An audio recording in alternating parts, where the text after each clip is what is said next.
Kembali di News Pagi bersama saya Briaman Atenaya dan juga rekan saya Ayah Nufus. Pemirsa, pemimpin Ponpes Al Zaitun Panji Gumilang diperiksa tim investigasi bentukan Pemprov Jawa Barat. Setelah diperiksa, pemirsa, Panji irit bicara mengenai pertemuan tersebut.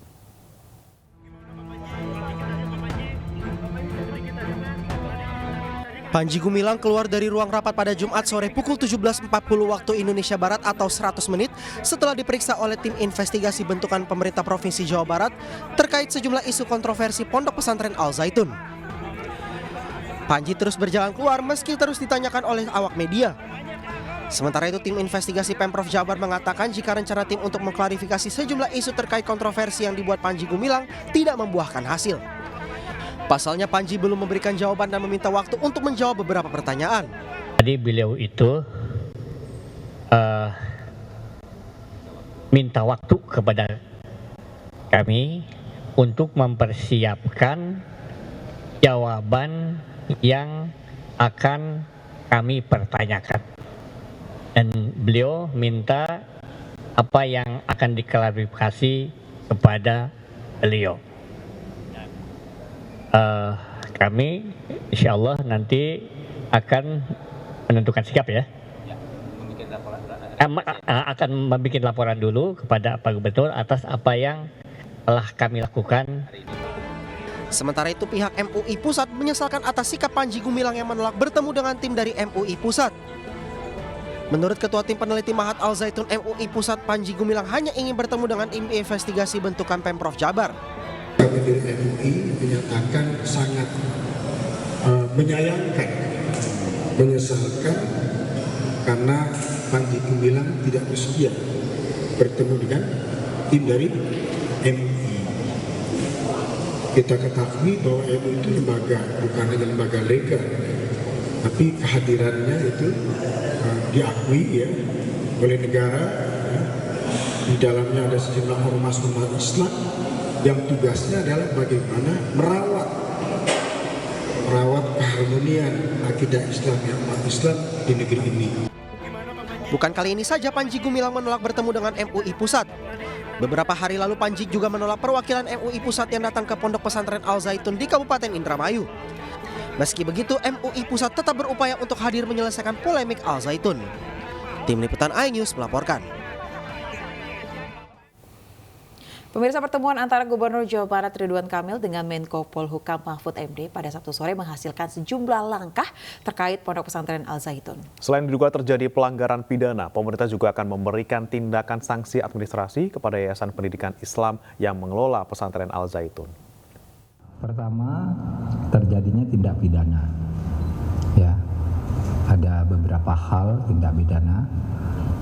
Laporan masuk ke Menko Polhukam dan kesimpulan-kesimpulan dari berbagai penelitian nanti akan, dan juga ada laporan resmi yang akan disampaikan ke Polri. Nah, Polri akan menangani tindak pidananya. Pasal-pasal apa yang nanti akan menjadi dasar untuk melanjutkan proses pidana nanti akan diumumkan pada waktunya. Tapi Polri akan mengambil tindakan karena dari semua pintu yang masuk laporan pelanggaran pidananya dugaannya sudah sangat jelas.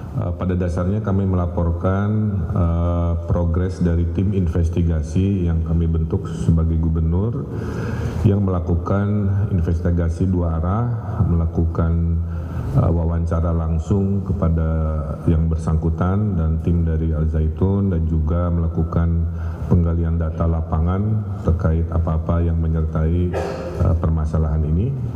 Dengan selesainya penyampaian laporan, insya Allah dari Pak Menko akan menindaklanjuti dalam waktu yang tidak terlalu lama untuk memfollow up rekomendasi dari tim lapangan di Jawa Barat.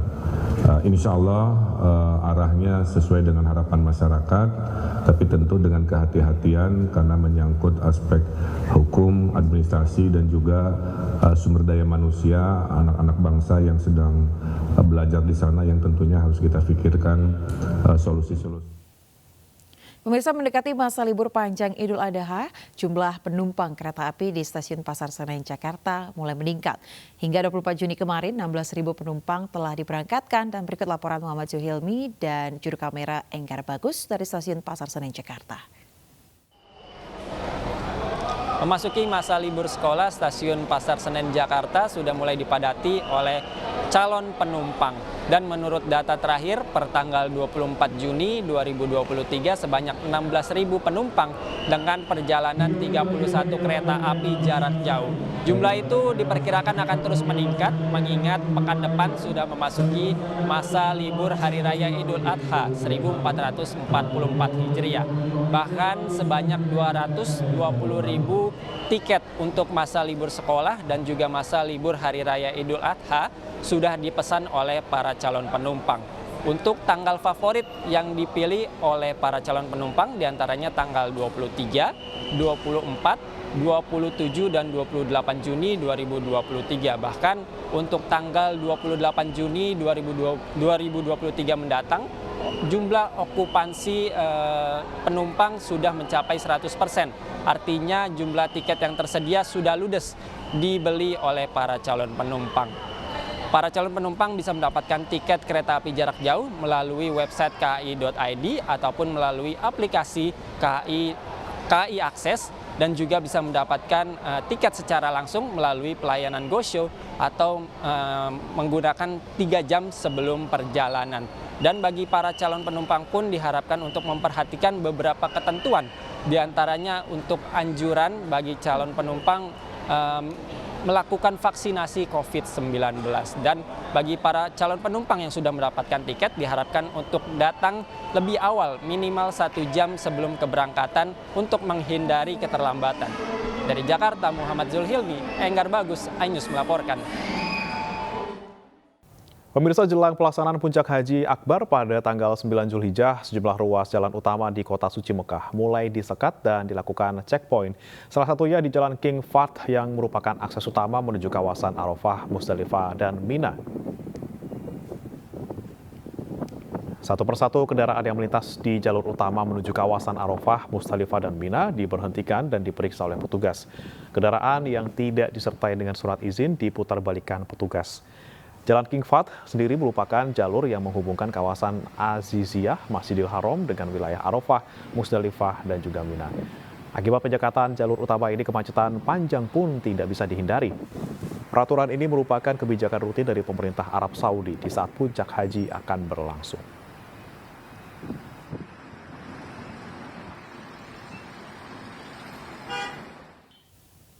Ya pemirsa, jutaan jemaah haji mengalir ke Kota Suci Makkah pada hari Jumat menjelang puncak ibadah haji pekan depan.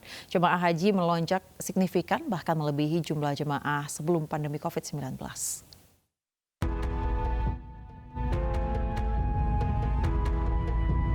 Setelah 3 tahun pembatasan ketat karena pandemi COVID-19, pejabat Saudi mengatakan hampir 1,5 juta jemaah haji asing telah tiba di Arab Saudi. Sebagian besar jemaah tiba melalui jalur udara. Saat ini ratusan ribu orang Saudi dan lainnya yang tinggal di Arab Saudi diharapkan akan bergabung menjelang pelaksanaan wukuf pekan depan. Pejabat Saudi mengatakan jumlah jemaah diperkirakan akan mencapai tingkat pra-pandemi bahkan lebih. Pada 2019, lebih dari 2,4 juta Muslim menunaikan ibadah haji. As far as I see, this year crowd is too much, okay, because last year and the year before this last year it was restricted. That's why I think this year crowd is too much, but the government and this management is trying to manage this very smoothly and hassle-freely. So I think it's good, very good. A huge people here, crowd around 3 million, that I think. So it's very challenging with the weather, hot weather. Dalam suhu mencapai 42 derajat Celcius, para jemaah berjalan berkilo-kilometer dari tempat parkir bus ke area Masjidil Haram di Makkah. Mereka seringkali berdesak-desakan dengan barikade yang didirikan pasukan keamanan untuk mengarahkan arus raksasa. الحج السوداني السنة أقل. السبب هو الحرب في البلد أحرمت الناس السنة من الحج. الكمية جاءت بسيطة جدا جدا من السودانيين، هي من الأرياف، أغلبية ناس العاصمة ماتوا للحج والمدن ماتت الأرياف هي بعيدة من الحرب. Saat ini sebagian besar jemaah masih melakukan tawaf setelah tiba di Mekah. Jemaah akan melaksanakan tawaf wada saat seluruh rangkaian ibadah haji selesai. Jutaan jemaah datang dari seluruh dunia dan banyak di antara mereka berkumpul di toko dan mal terdekat untuk membeli oleh-oleh. Membantu jemaah calon haji untuk memeriksa kesehatannya, layanan kesehatan diberikan kepada seluruh calon jemaah haji. Layanan kesehatan ini diperuntukkan bagi calon jemaah haji prioritas. Dibantu petugas medis dari Koperasi Ampuri, para calon jemaah haji bisa berkonsultasi maupun meminta obat jika muncul gejala penyakit. Bahkan bagi calon jemaah haji yang memiliki resiko tinggi disarankan untuk setiap hari melakukan pengecekan kesehatan.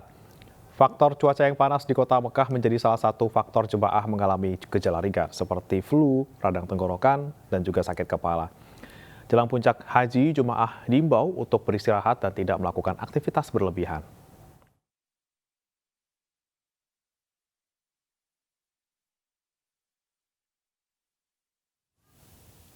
Ya, menjelang puncak haji, jemaah calon haji banyak diberi waktu untuk beristirahat, menyiapkan fisik dan pengetahuan tentang haji. Kajian manasik pun dilakukan setiap harinya untuk jemaah haji prioritas Ampuri.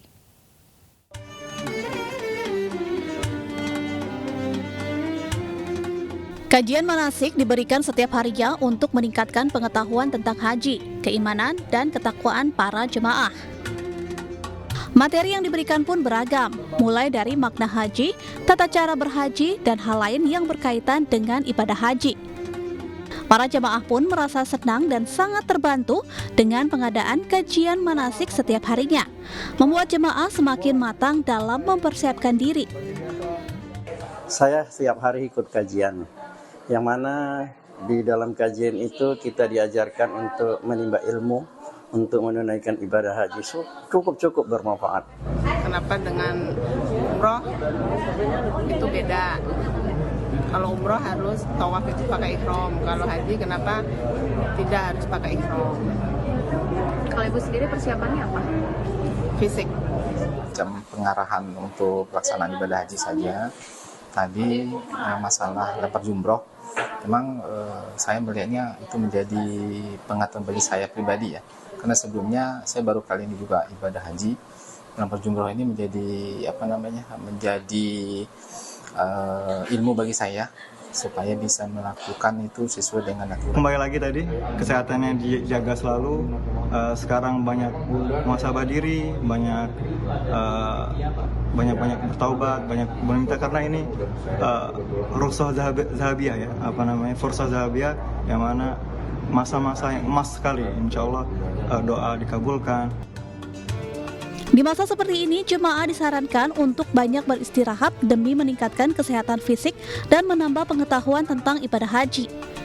Dari Mekah, Arab Saudi, Rizka Indah, iNews melaporkan.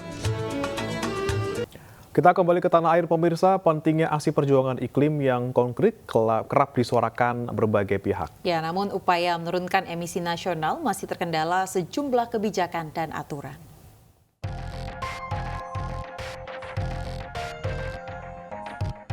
Organisasi Lingkungan Hidup Greenpeace menyebutkan kebakaran hutan dan penggunaan energi fosil, terutama batu bara, menjadi penyumbang terbesar kenaikan emisi karbon di Indonesia. Dalam Net Zero Summit yang berlangsung di Jakarta hari Sabtu, Menteri Koordinator Bidang Kemaritiman dan Investasi Luhut Binsar Panjaitan mengklaim Indonesia masih dalam jalur penurunan emisi sesuai Perjanjian Paris 2015. Kalaupun masih ada batu bara, Luhut menegaskan negara-negara maju pun masih banyak yang menggunakan batu bara hingga saat ini. Negara-negara yang maju itu, kamu lihat di Amerika berapa banyak coal fire, berapa persen? Masih 40 atau 60%. Jadi orang-orang itu ngomongnya aja banyak. Yang membersihkan sampah laut yang terbanyak di dunia sekarang 36%. Bu Nani ya, 36. Ini Bu Nani, di putih saya berdiri dulu nih Bu Nani. Ini guna nih. Yang ngerjain itu dia. Itu Indonesia yang terbesar di seluruh dunia. Itu di UN diakui. Jadi jangan kira bahwa bangsa udah hebat, kau harus bangga jadi bangsa Indonesia. Ya, bahwa kita ada kurang ya. Tapi kalau ini tadi ya, mangrove yang terbanyak replanting di dunia Indonesia, 600.000 hektar. Siapa yang bisa lawan kita? Yang lain ngomong-ngomong aja itu. Ya saya bilang kalian nggak usah banyak ngomong, kalau kasih taruh ke sini duitnya.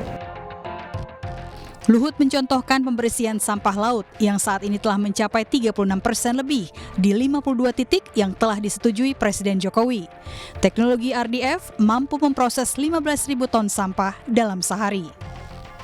Sementara anggota Komisi 7 DPR RI dari PDIP, Mercy Christy Barens, berharap rancangan Undang-Undang Energi Baru Terbarukan segera bisa disahkan, sehingga bisa menjadi platform hukum yang tegas terhadap seluruh implementasi transisi energi menuju net zero emission.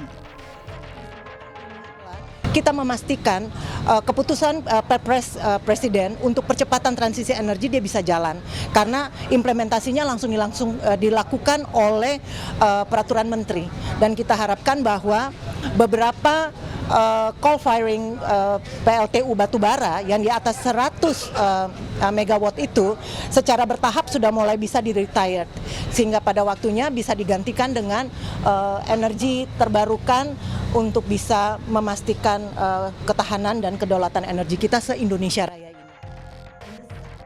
Aktivis lingkungan dari kelompok Extinction Rebellion menyinggung kegagalan transisi dari energi fosil ke energi baru terbarukan karena produksi batu bara masih lebih banyak dibandingkan pembangkit tenaga surya. Sejauh ini sangat tidak on track ya, karena kalau kita lihat mungkin porsi EBT pun beberapa tahun belakangan ini malah ada cenderung turun gitu, dan memang banyak pembicaraan tentang pensiun dini dan lain-lain, tapi kenyataannya kita masih memperbolehkan pembangunan PLTU kaptif baru di industri-industri. Di sisi lain masih banyak disinsentif malah terhadap pembangunan PLTS atap gitu, pemasangan PLTS atap jadi memang sangat tidak on track. Dan harapannya akan diterapkan, tapi terakhir mungkin yang sangat kelihatan tidak on track juga adalah bagaimana kita masih meningkatkan produksi batu bara. Jadi itu yang perlu diubah. Saat ini pemerintah Indonesia masih berjuang menurunkan emisi karbon sebanyak 29% dengan usaha sendiri dan 41% dengan bantuan luar negeri pada tahun 2030. Dari Jakarta, Nurul Alfi, Pandu Priyo Aji, iNews melaporkan. Pemirsa, pelapor khusus PBB untuk urusan hak asasi manusia di Myanmar, Tom Andrews, pekan ini mengakhiri kunjungannya ke Indonesia. Andrews memuji upaya Indonesia melindungi para pengungsi Rohingya di Aceh. Andrews sekaligus meminta Indonesia berperan lebih besar dalam menyelesaikan krisis di Myanmar.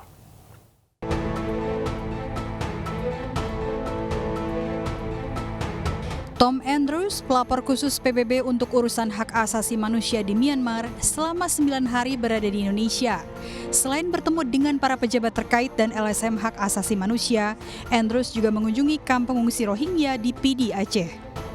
Dalam perbincangan khusus dengan iNews di kantor perwakilan PBB di Jakarta belum lama ini, Andrews mengapresiasi pemerintah pusat serta pemerintah daerah dan warga Aceh dalam menerima pengungsi Rohingya, meski jelas kedatangan pengungsi menambah beban daerah Aceh jika proses pemulangan atau keberangkatan ke negara tujuan terlalu lama. First of all, I was moved by the generosity of spirit that I encountered in Aceh with respect to the Rohingya. People were very concerned about them, and they felt that there was a moral obligation to help those in need. And the network of CSOs that were there, and the network and cooperation between the local government and the UN was very. It was impressive. In other words, people have an incentive, and they're committed, and they want to see progress being made, and they are setting up mechanisms to do that. Andrews melihat posisi Indonesia sebagai ketua ASEAN tahun ini sekaligus pemimpin di Asia Tenggara dengan pengaruh yang cukup besar di dunia. Untuk mengatur arus masuk pengungsi, Indonesia telah mengeluarkan Peraturan Presiden Nomor 125 tentang penanganan pengungsi dari luar negeri. Namun persoalan lain yang mengemuka adalah kasus-kasus human trafficking alias perdagangan manusia yang dilakukan para pelaku terhadap para pengungsi di tengah laut. Persoalan ini juga menjadi fokus perhatian PBB. How do we, first of all, determine victims of trafficking that could be on those boats? What's the steps that we'll be taking to identify them, to care for them, support them, take them out of danger? There are measures such as these, considerations that need to be made in terms of the protection of those who are coming here. And then for those that, in need of health care, education, the fundamentals, there's more that can be done. So I know that there's some very strong concern among the people of Aceh and the people I've talked to in Indonesia. But the problem is so great and so immense that we really need to be doing a lot more. Pada Desember 2022, keberadaan para pengungsi Rohingya di kamp pengungsi Pidi pernah ditentang warga, bahkan diusir. Warga mengaku terganggu dengan keberadaan para pengungsi. Andrews memperkirakan jumlah pengungsi Rohingya di kamp pengungsi Pidi sekitar 500 orang. Andrews juga sepakat bahwa selain Kemenlu, pelibatan kementerian lain seperti Kementerian Hukum dan HAM dan Kemenkopolhukam untuk ikut secara aktif merumuskan cara perlindungan HAM pengungsi Rohingya agar tidak menjadi beban pemerintah daerah dan warga setempat. Dari Jakarta, Wela Syarlita, Raga Firdaus, iNews melaporkan.